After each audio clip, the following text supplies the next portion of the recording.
I still remember the moment my life split cleanly into before and after. It wasn't loud. It wasn't dramatic. No slammed doors, no screaming accusations, no thrown glasses like in the movies. It was just one soft vibration from my phone while I was cleaning my boots after another long shift on the Redstone Army base. A message, one I wasn't supposed to see, one no husband should ever see. Send $2,000 or I'll make sure your husband learns about your dirty secret. You have 24 hours. There was no name, no signature.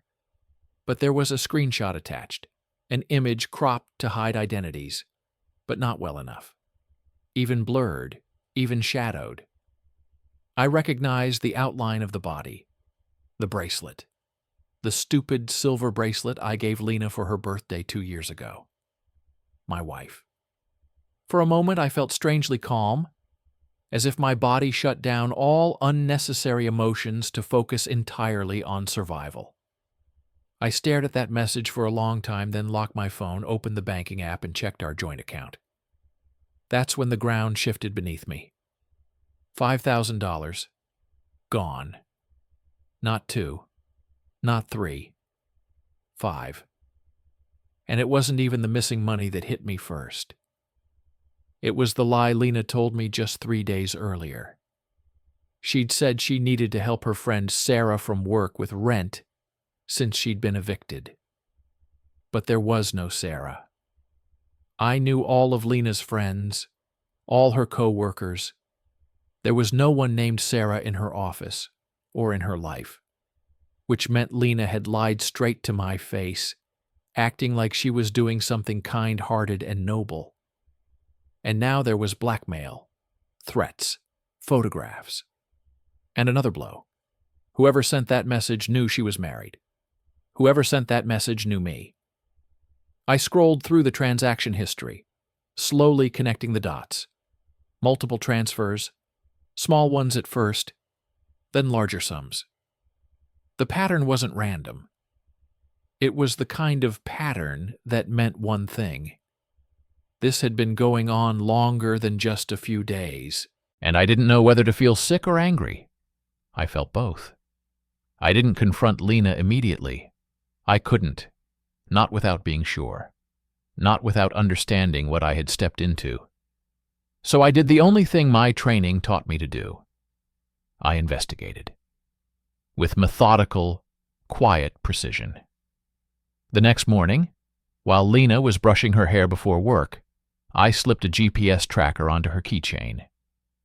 The tiny black dot fit perfectly under the insignia of Nevada's state emblem attached to her keys. I'd installed dozens of similar trackers during field training over the years. The movement was muscle memory, simple, clean, efficient. She didn't notice a thing. But that night, she was different.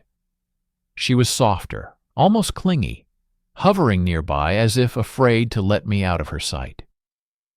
Normally, Lena was affectionate, yes, but independent. She didn't smother. But now she touched my arm every few minutes, asked how I felt, offered to make me tea. It was the kind of attention you give someone when you're scared of them discovering something. And I could see it in her eyes, the guilt, the fear, the spiraling anxiety she tried desperately to mask as love. I played along, I smiled, I kissed her. I asked about her day. Inside, every word she spoke tasted like poison. 2 nights later, I finally decided to ask her about the missing money. I approached gently at first. "Hey, Lena, what happened to the $5,000 from the joint account?" She froze.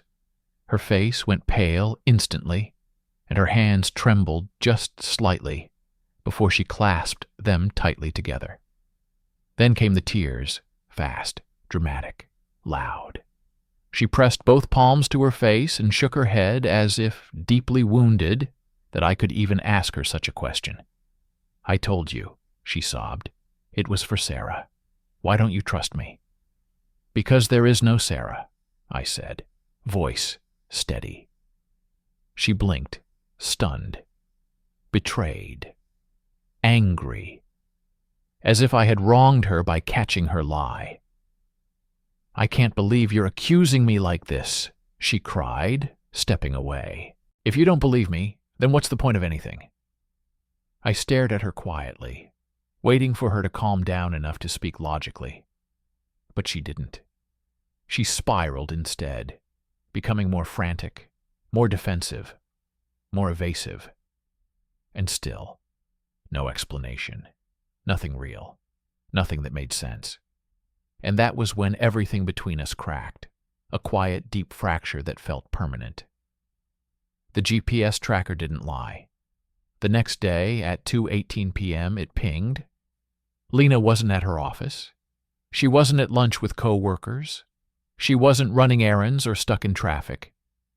She was at the Oak Ridge Motel, a place just outside Redstone, known for cheap rooms, flickering neon lights, and the kind of privacy people seek when they want to disappear for an hour or two. My chest tightened when I saw the name.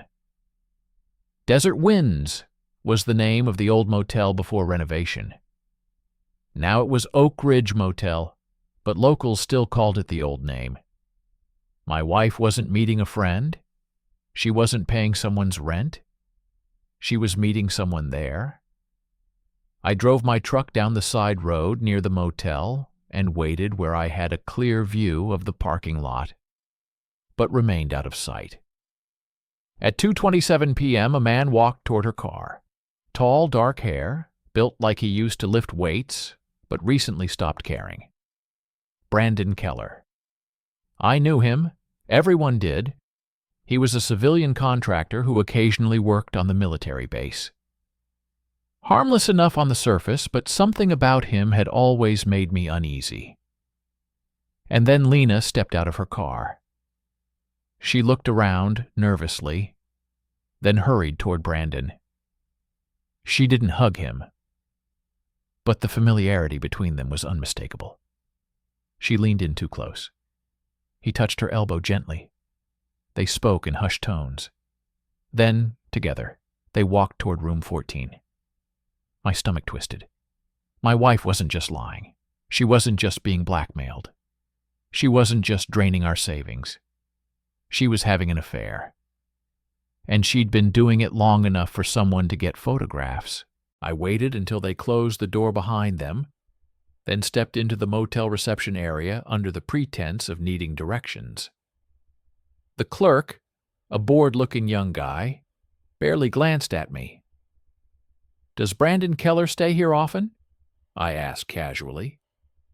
The clerk didn't hesitate. "Yeah, pays cash, same time every week." That was all I needed to hear. I didn't go home angry. I went home quiet, controlled, focused. I started connecting the dots. Blackmail, missing money, weekly motel visits, a man whose wife, Alyssa, was known for having a temper and a history of confrontations. And then it all clicked. It wasn't Brandon who was blackmailing Lena. It was Alyssa Keller. And she had proof. Photographs, messages, maybe even recordings. I followed Alyssa the next day, staying far behind her car as she left her gym. She drove to a quiet library in North Redstone, parked, and walked inside carrying a laptop bag. I watched through the window from a distance. She sat at a computer, typed something, then pulled out a packet of printed photographs. My wife with her husband. Their faces were visible this time. She placed them on the scanner. Then she typed again, her expression sharp and vindictive. She was preparing another email, another threat, another demand for money. Alyssa Keller wasn't going to stop, not until she squeezed every dollar she could from Lena. And Lena, she wasn't going to confess. She was too deep, too trapped, too terrified. And I was standing on the outside of all of it, watching the people closest to me destroy everything I believed in. The real breaking point came the following Tuesday. Lena and Brandon met again at the Oak Ridge Motel. But this time the atmosphere was different, tenser, urgent. I watched from across the lot as they argued outside the room, gesturing frantically. I couldn't hear the words, but the panic on Lena's face said enough. Alyssa wasn't stopping. She wanted more. She wanted control. She wanted revenge, and then I heard Lena's voice, loud enough to carry across the lot despite the closed windows of my truck. "We just have to get rid of her." The words hit me like a punch. Get rid of her. Not talk to her. Not pay her off. Not confess. Not end the affair. Get rid of her. My wife, the woman I once believed incapable of hurting a fly, was plotting with her lover to take out his own wife. My jaw clenched, my hands trembled against the steering wheel, and in that moment, any lingering hope I had evaporated. Lena wasn't a victim. She wasn't scared. She was dangerous, and I needed to stop her before someone ended up dead. I didn't sleep that night. I couldn't. Every time I closed my eyes, I heard Lena's voice echo. We just have to get rid of her. A sentence so cold, so sharp, it sliced through the last remnants of the life I thought we had. My wife wasn't just cheating. She wasn't just lying. She wasn't just being blackmailed. She was planning to eliminate the woman standing in the way of her affair. I stared at the ceiling until dawn, replaying everything, every sign I'd ignored, every lie she'd told with a trembling smile, every moment she slipped out for errands that took too long. I thought I'd been a good husband. Not perfect, but steady, reliable. I worked hard, provided everything we needed, supported her. I never once imagined she'd cross a line so far beyond betrayal that it made my chest physically ache. But denial wasn't a luxury anymore. I needed answers. I needed proof. And I needed to stop her before she took someone's life and dragged mine down with her. The next afternoon, I parked my truck behind the gym where Alyssa Keller attended her kickboxing classes. She always came out around 5:15 p.m., usually sweaty, exhausted, distracted. The perfect moment to approach without starting a scene. But as she stepped out into the parking lot, she looked nothing like the vindictive woman I'd seen typing that blackmail email. She looked defeated. Her hair was pulled into a messy bun. Her eyes were red and puffy, and she walked as if carrying something unbearably heavy. I stepped out of the truck and approached slowly. Alyssa. She flinched when she heard her name, spinning around defensively.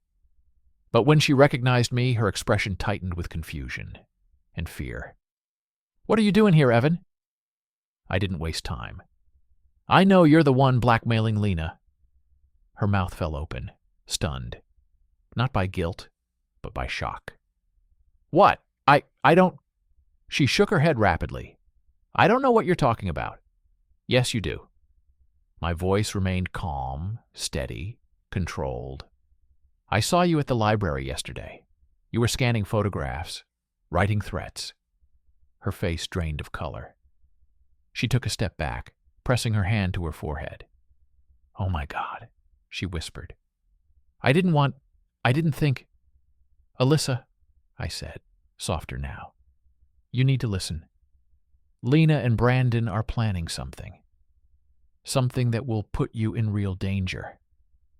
She stared at me, breath caught in her throat. "Why are you telling me this?" "Because I'm not going to let them hurt you," I answered.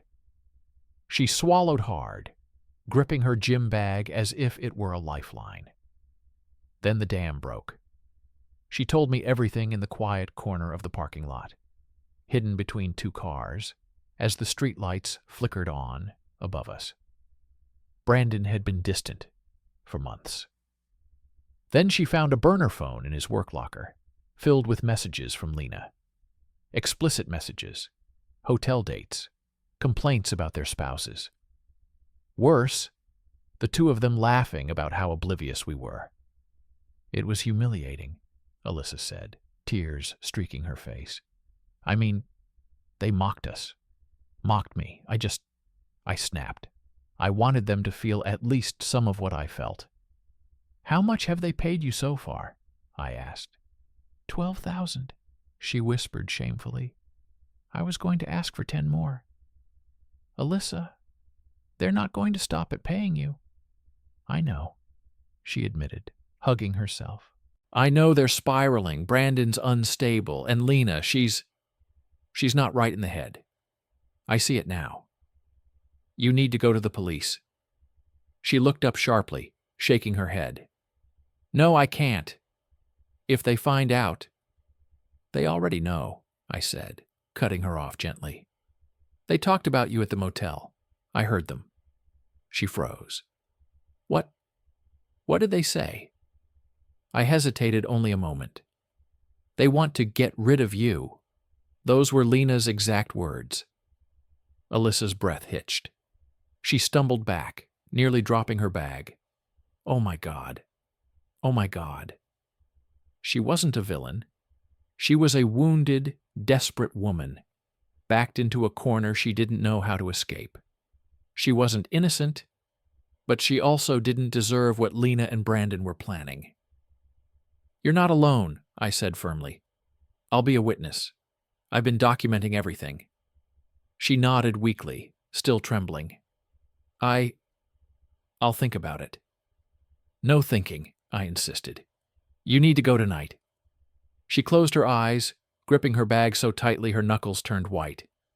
Okay, I'll go. I didn't have long to process the relief before everything collapsed even further. At 8:42 p.m., my phone buzzed. Detective Helena Ruiz calling. I answered immediately. Mr. Callister, she said, voice direct and sharp, we received a report of a credible threat involving your wife. My chest tightened. What kind of threat? A civilian woman filed a statement regarding extortion and a potentially dangerous confrontation. She mentioned your wife, Lena Ward, and a man named Brandon Keller. So Alyssa went. Thank God. I exhaled slowly. I can confirm Lena's involved. Brandon, too. Detective Ruiz continued, her tone growing even heavier. We need you to come to the station. And Mr. Callister, do you know where Lena is right now? I closed my eyes. She's with Brandon. There was a pause. We're sending a patrol unit to check on the victim's location. Meet us immediately. I arrived at the station within 20 minutes, where Detective Ruiz met me in a small interview room with cold gray walls and a buzzing fluorescent light that flickered every few seconds. I laid out everything, every lie, every bank withdrawal, every GPS ping, every motel visit, every overheard conversation. By the time I finished, even Detective Ruiz looked shaken. We need to issue a bolo, she said abruptly, standing. Lena and Brandon have fled their residences. Their phones are off. Their cars are gone. I felt sick. I knew Lena would run once she realized Alyssa had gone to the police. But for her to drag Brandon with her, to abandon everything, she was more desperate than I'd imagined, and more dangerous. What now? I asked. We work fast, Ruiz replied. There's an active threat, potential tampering with controlled substances, and a clear intent to harm a federal witness. A witness? I repeated, stunned. Yes, she said firmly. That's what you are now. The weight of that word settled heavy on my shoulders. Witness. Me. Against my own wife. When I returned home that night, Lena had already texted me 12 times. Some were apologies. Some were manipulative. Some were outright threats. Don't betray me. You don't know the whole story. If you talk to them, I swear you'll regret it. Don't make me your enemy. I stared at the messages. feeling a coldness I'd never felt before. Then I powered off my phone. Early the next morning, I filed for emergency family leave. Colonel Mercer approved it without question. He'd always had a sharp eye. Maybe he sensed something was wrong. Maybe he already suspected Brandon, who also worked near the intelligence wing, had crossed lines he shouldn't. But when I returned home, 2 unmarked black SUVs were already parked outside my house. The FBI. Agents Claire Donovan and Tyler Brooks stepped out and introduced themselves calmly, professionally, but with an edge of concern. "We're not here because of the affair," Donovan clarified. "We're here because Brandon Keller may have accessed classified research chemicals from the base through your wife." My blood ran cold. Chemicals. Lena worked in a medical lab. Brandon had clearance to maintenance rooms. Between them. "What kind of chemicals?" I asked. Brooks exchanged a glance with Donovan. "Ones that can disable someone, or worse." The air left my lungs. Lena wasn't just planning to scare Alyssa. She planned to take her out. "We need your help locating them," Donovan added. And I nodded. Because if I didn't help the FBI stop them now, someone else would die. The moment I stepped out of the police station that night, the world felt strangely hollow. I had just given my full statement, laid out every detail of Harper's affair, the blackmail, and the threats against Eliza.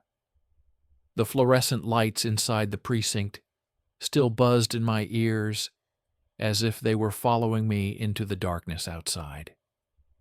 I could barely feel the cold. My thoughts were burning too loud. Harper and Nolan had vanished. The detectives had confirmed it. By the time patrol officers reached Nolan's house, the place was empty, the car gone, clothes missing, the back door left swinging slightly open, as though someone had left in a hurry. It didn't surprise me. Nolan Trask had military training, access to resources, and just enough desperation to make him dangerous. And Harper. I didn't even know who she was anymore. But I knew this much. Running meant guilt. Running meant escalation. And the unread messages on my phone didn't help. By the time I reached my truck, I had more than 20 from Harper alone. "You ruined everything. This is your fault. You don't understand what you've done. Answer me, now. If you tell anyone else, you'll regret it." Each threat only sharpened the truth that she had become someone capable of anything. Someone who wasn't just lying and cheating. She was planning something far darker. I sat behind the wheel, staring at the messages, numb. Then another notification buzzed. A message from Colonel Rourke. "Family emergency leave approved. Handle what you need to handle." I let out a breath I didn't realize I'd been holding. At least I wouldn't have to return to base in the middle of all this chaos. But before I could even put the truck into drive, 2 figures appeared in my headlights. 2 federal agents. Special Agent Rebecca Cole flashed her badge, her expression serious but calm. Beside her, Agent Marcus Lee was already studying me with sharp eyes. "Captain Lawson," Cole said, "we need to speak with you inside." I unlocked the door and stepped aside. They entered with practiced efficiency, scanning the room. Not for threats, I realized, but for clues. They were working their own angles on this case. "We need your help," Cole said as I shut the door. "It concerns Sergeant Nolan Trask." I nodded. "I figured he was on your radar." Lee stepped closer. "We're worried he may have tried to access restricted materials recently, classified materials." My chest tightened.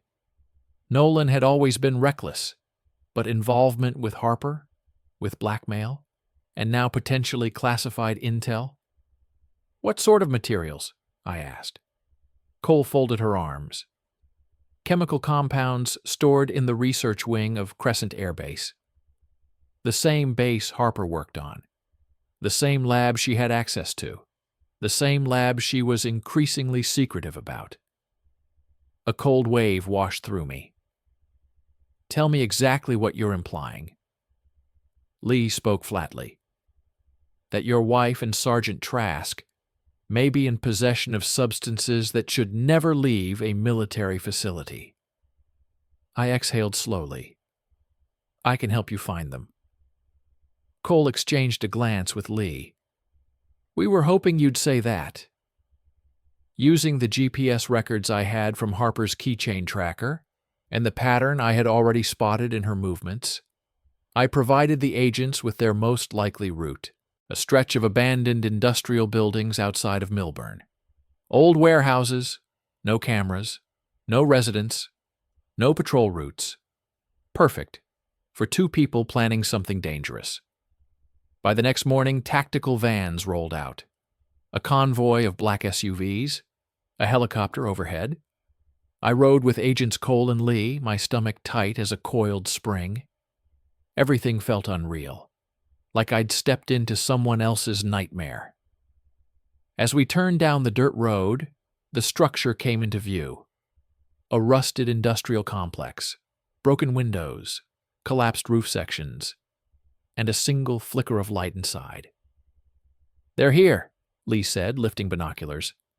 My pulse hammered in my ears. Stay behind us, Cole instructed, for your safety. I nodded, even though part of me wanted to run in first, to confront Harper, to end this nightmare myself. Alpha Team, move, the commander shouted. The tactical group advanced with precision, shields up, rifles raised. A flashbang went off, echoing through the empty metal corridors. Orders were yelled. Boots thundered. Within minutes, two figures were dragged out into the light. Harper looked wild, hair tangled, face streaked with tears and fury. She screamed my name like it was a curse she couldn't spit out fast enough. Nolan looked like a ghost of himself, sunken eyes, trembling hands, jaw clenched in defeat. They were caught. It was over. Or so I thought. Harper thrashed against the agents holding her. You did this, she screamed at me. You told them where we were. You ruined everything. I stepped forward, but Agent Cole gently stopped me with an outstretched arm. I didn't ruin anything, I said, keeping my voice steady. You did that all on your own. Her eyes burned with a rage I'd never seen.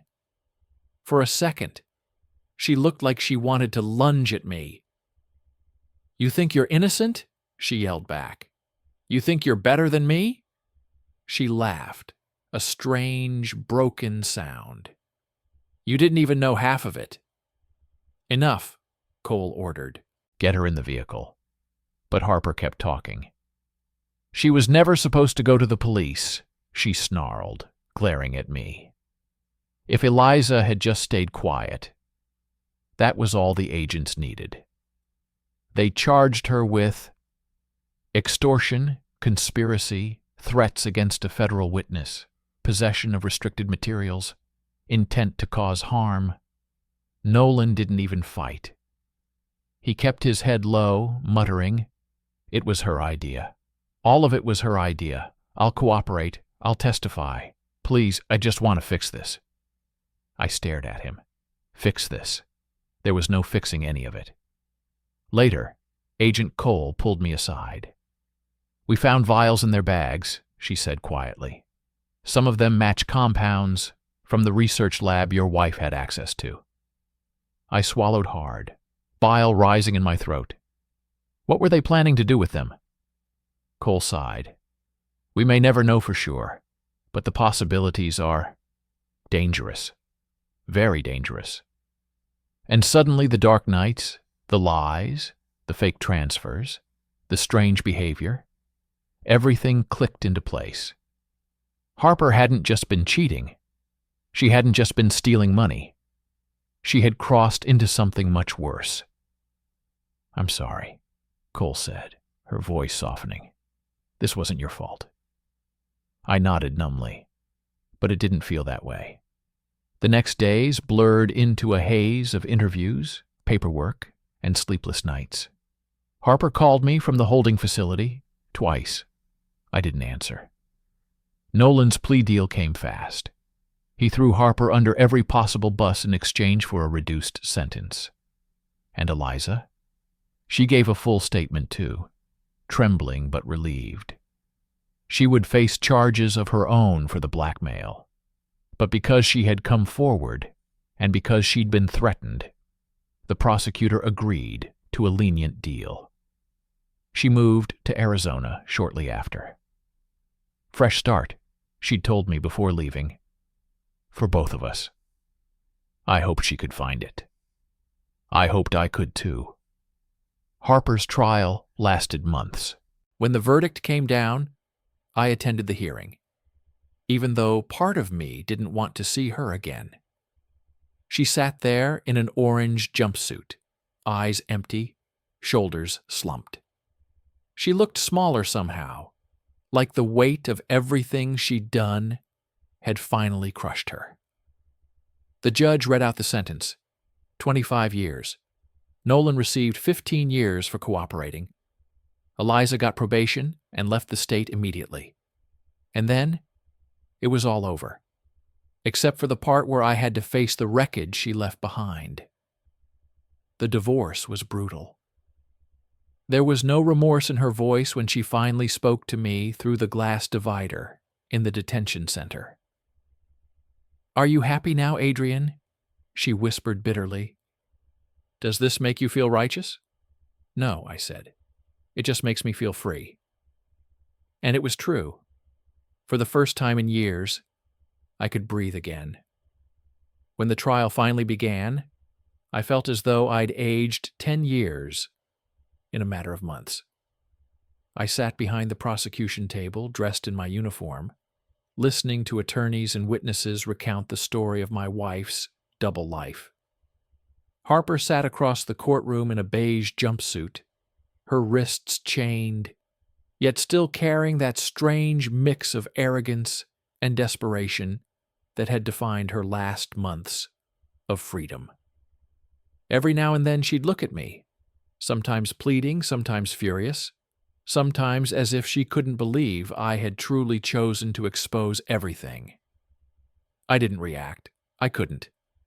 The truth had taken too long to unravel. I wasn't letting emotion cloud anything now. Kyle took the stand first. He looked rough. Sunken eyes, a tremble in his fingers, a man hollowed out by the consequences of his own cowardice. He admitted to everything. The affair, the payments, the plan to disable Serena permanently, even the conversations where Harper pushed for a more drastic solution. He shifted most of the blame onto her, claiming he'd been manipulated and afraid to refuse. I knew he was exaggerating Harper's influence, and the prosecution did too, but it was a trade, his testimony for a reduced sentence. Harper glared at him the whole time, a look of pure betrayal, as if he hadn't been betraying both of us for months already. Serena kept her composure during her testimony. She wore simple clothes, her hair pulled back, her expression calm but tired. She admitted to the extortion, explained how she had discovered the affair, how she had panicked, how the money had tempted her into pushing for more. She didn't try to paint herself as innocent. She only clarified that she hadn't wanted anyone to get hurt. I watched as she apologized to the court, to me, even indirectly to Harper.